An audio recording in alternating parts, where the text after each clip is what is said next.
Depth charts continue for 2024, folks. We already had a look at South Africa. Now we are on to Ireland. Andy Farrell's side had a pretty successful 2024, winning the Six Nations. Not quite a grand slam, but still there's hands on the trophy for a second year running. Managed to go down to South Africa and get a win. The only side to beat those guys while being away from home. And barring that loss to the All Blacks, got their wins in the Autumn Nation Series. How has Andy Farrell managed the minutes of his players? We'll go through the squad, which guys he has used. Has he been one to rotate? Because traditionally he has not. Spoiler alert, there are also a number of positions in this Irish side where the favourite or the number one guy gets the vast majority of the minutes, but we'll go through it position by position. Which guys got used? How much game time did they get? Are there any concerning areas where there's no kind of clear and obvious backup? And we'll go through them. You guys can let us know your thoughts. We do need to keep in mind, though, with Andy Farrell's side, that they do have an emerging Ireland side. So Andy Farrell seems more likely to kind of experiment with that side than necessarily chucking the youngsters in at test level. He likes to see what they can do with the emerging Ireland first. So that's just something to keep in the back of our minds as to when we look at this side in terms of the seeming kind of lack of rotation. But let's start with the front rowers, 1, 2, and 3. Goodness me, look at number 1. When I'm speaking of guys that's kind of concerningly all your eggs in one basket, there's a lot of eggs in the Andrew Porter basket in the number 1 jersey. He has had 80% of the game time on the loose head for Ireland. If I'm not mistaken, he has started every game for Ireland this test season in 2024, all the way from the Six Nations through to the Autumn Nation Series. That's him in green. A whole chunk of game time. Behind him is Cian Healy, who recently broke the record for being the most capped Irish player ever, but he is certainly coming to the tail end of his career. So with like 94% of the game time taken up by Andrew Porter and Cian Healy, that's maybe a little bit concerning. You got Tom O'Toole and Jeremy Loughman there getting a little kind of sliver of game time at the top, but largely it has been Andrew Porter. Hooker, you feel like there is certainly a little bit more depth in terms of multiple guys who could take over the reins if needs be. Ronan Kelleher is your leading candidate for this year there in green. Remember, Dan Sheehan having a long-term injury has seen his minutes largely reduced, but he is still there as that kind of orangey-yellow chunk there second with almost 40% of the game time, so just a bit behind Ronan Kelleher.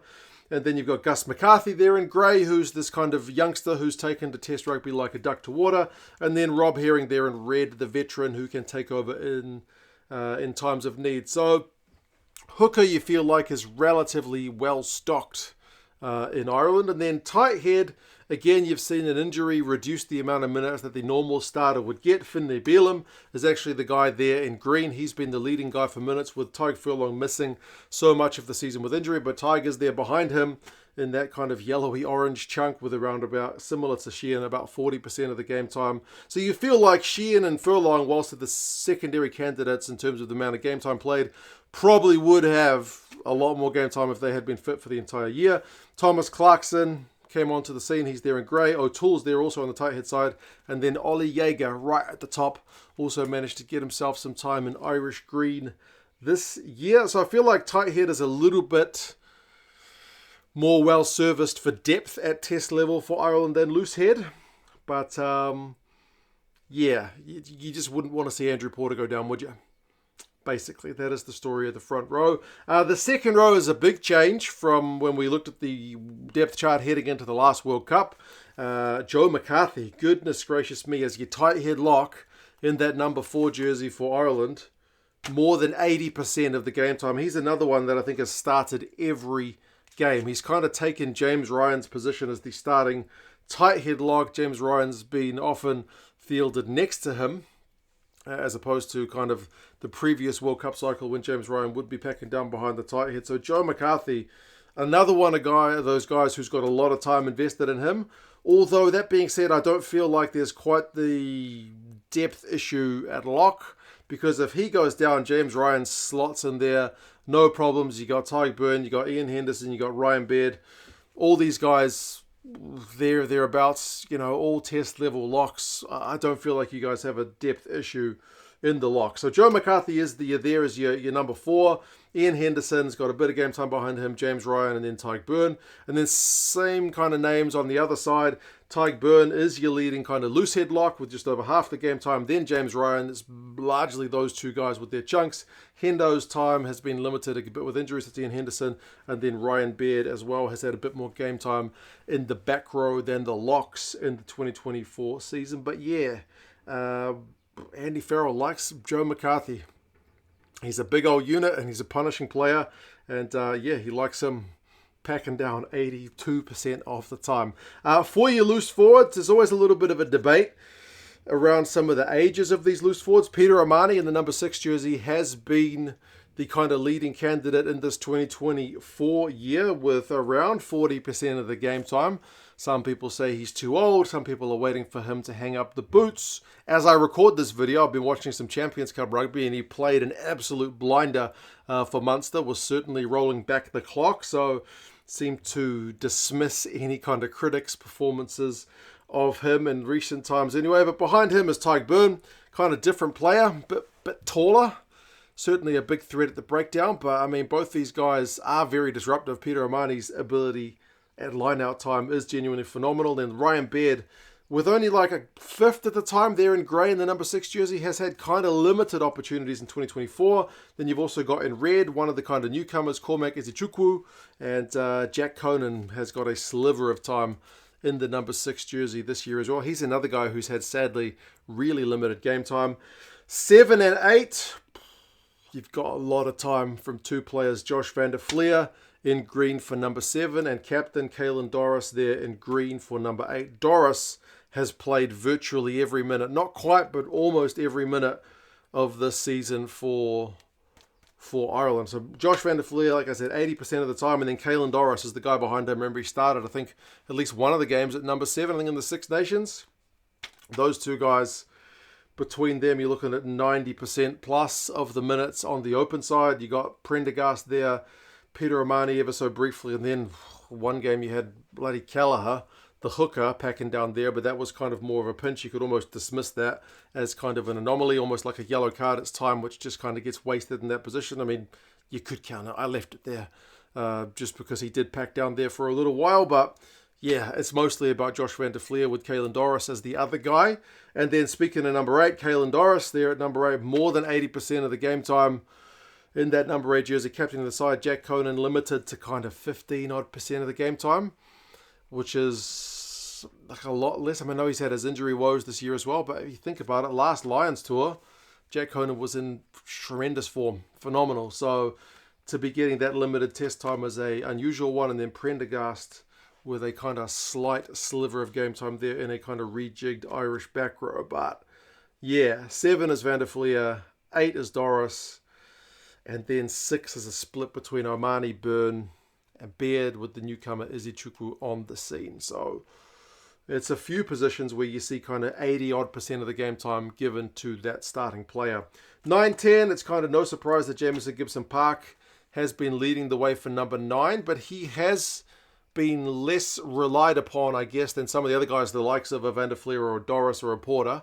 Like, there's always a number 9 backup on the bench. There's always a loose head backup on the bench. So you might expect Porter and Gibson-Park to be having similar minutes this year, but no, Gibson-Park's got far fewer minutes this year, just over half the game time. Craig Casey's there, Connor Murray's there, and Caelan Blade just there at the top. So Gibson-Park is still obviously the favoured guy, but his minutes have been a bit more carefully managed. And I guess it's been good to see a guy like Casey who seems to be going from strength to strength with those opportunities at test level. Connor Murray's opportunities kind of slightly lessened. And then Jack Crowley, pretty much 3/4 of the game time in the number 10 jersey this year, although that position has come under a little bit of a threat. You got Sam Prendergast there in yellow and Cian Frawley there in grey. These guys have also been given a bit of game time. Harry Byrne is there with a slight sliver at the top, but he seems to have certainly kind of significantly fallen down the pecking order with the emergence of Prendergast and with the game time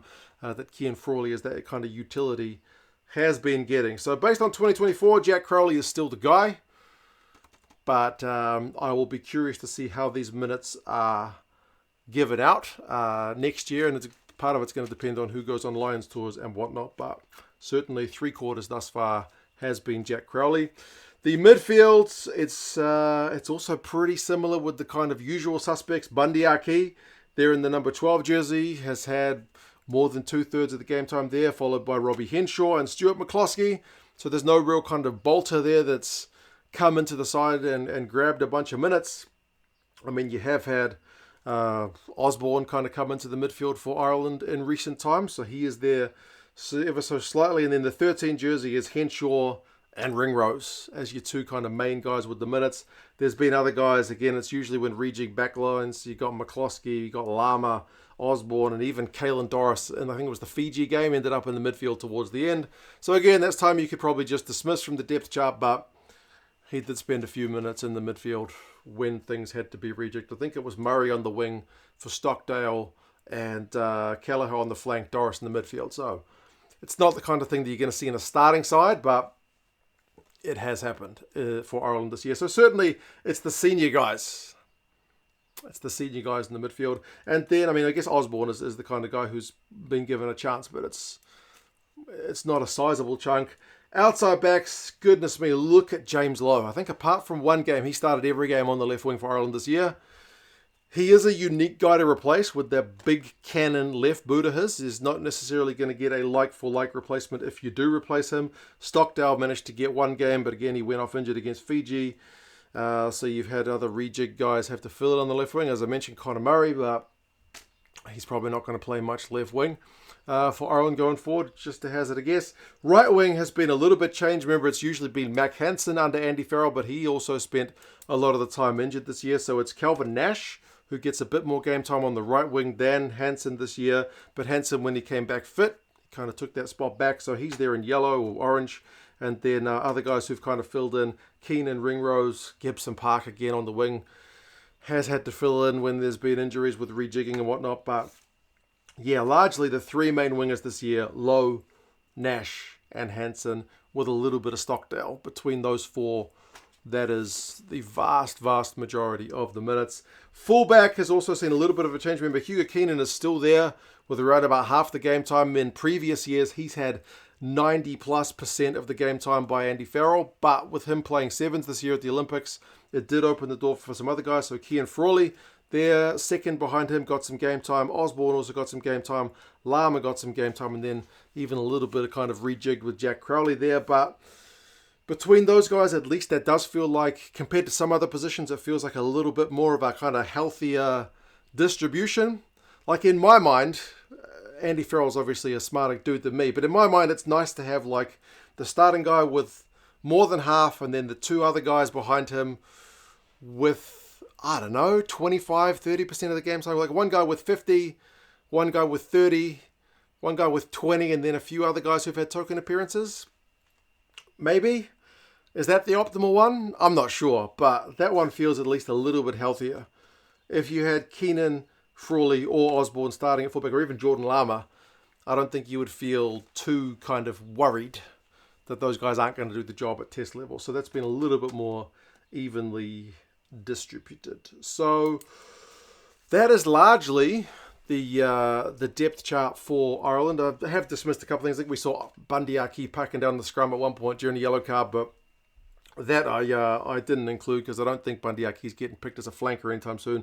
As I said, I could have taken Caelan Doris out of the midfield. Yes, we do need to keep the emerging Ireland stuff into account. But what does this mean? What does this mean for Ireland in 2024? How many players have they used? By my count, it's 42, which is at the lower end of the scale. Like the Italians used 40, the All Blacks also used 42, England used 43. Some of the other sides, like France, used 70 plus. The Scottish used 60 plus. But remember, in their tours of North and South America, they used a whole heap of debutants and new kind of low cap players. Wales also, with a tumultuous season, blooded a bunch of new guys. And then like South Africa did rotate a lot more guys into the squad. They used 50, so a few more players than Ireland. They did play more games than Ireland though.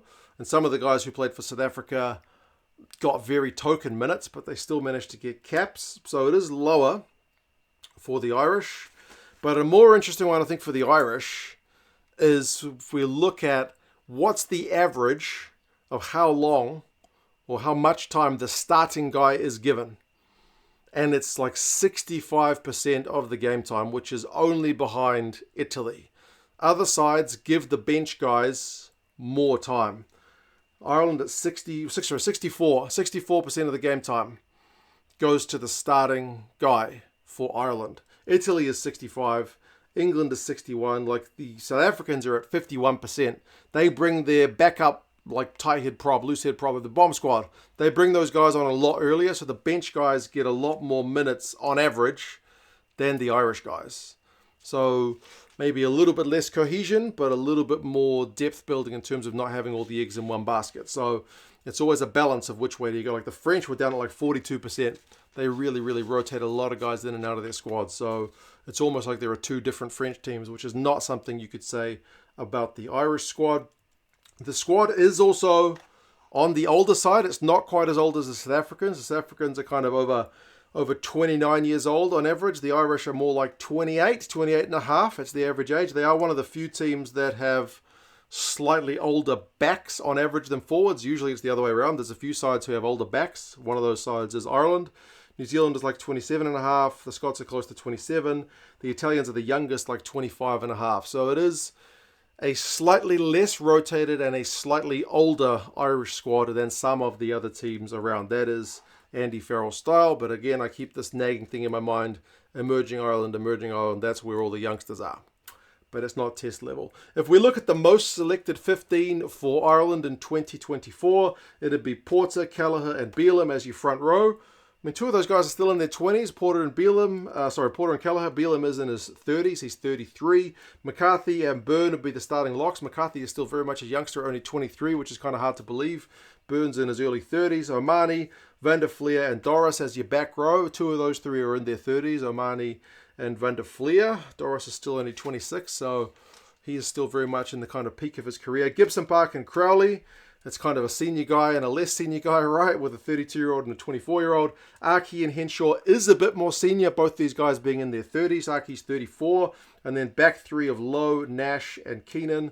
Only Lowe is in his 30s. So, yeah, it tends to be like 30-year-old or mid to kind of early-ish, maybe a few kind of late 20s guys in that Irish squad. But keeping in mind, guys like Furlong, guys like Sheehan probably would have taken a lot more of those minutes if they had been available for the entire 2024 season, which they were not. So what do you guys reckon? Do you think Andy needs to rotate a bit more? Do you think with the Lions tour and a bunch of these guys likely traveling with Andy Farrell, it gives a chance for the remaining Irish players to get blooded at test level? So maybe 2025 is an opportunity where we see some of the kind of emerging talent come through. Are any of the emerging Ireland guys likely to push the incumbents out of their positions? You guys let us know your thoughts. If you want some Lions gear, I'm an affiliate of the British and Irish Lions store. So if you want to get that in time for Christmas, link down in the description to them. If you want to buy it, as I said, in time for Christmas, see if they got any sales on. If you click that link, it tells them 2 cents Rugby sent you. And if you want to buy me a beer, it is hot. I could use a beer. Link down in the description. Could use a cold, refreshing beverage after all this talking. But yes, I hope you guys found that interesting. I certainly liked to have a look. I'll be having a look at the All Blacks next, and then the French, the Argentinians, and so on. We can have a look at how the coaches are managing their sides. I certainly find it interesting, although it's a little bit time-consuming to gather all the data. But fingers crossed you guys found it of use. Cheers, and I'll talk to you guys again soon. See you later.